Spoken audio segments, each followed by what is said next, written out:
జీవితంలో ఎప్పుడు ఎలాంటి సందిగ్ధం వచ్చినా, సమస్య వచ్చినా ఏం చెయ్యాలి అనేది నీకు తెలియదు అనుకో.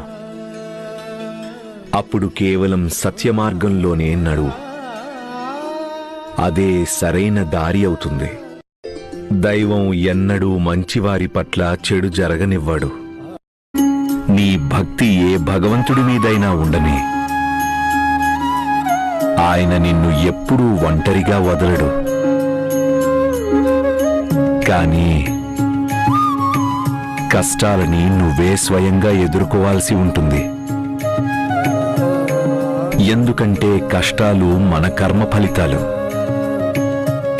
వాటిని మనం అందరం అనుభవించక తప్పదు. కానీ నీ ఆరాధ్య దైవం ఎల్లప్పుడూ నీకు తోడుగానే ఉంటాడు.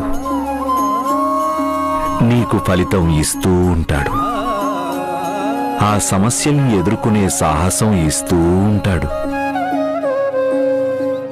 నా ఆశీస్సులు సదా నీ వెంట ఉంటాయి.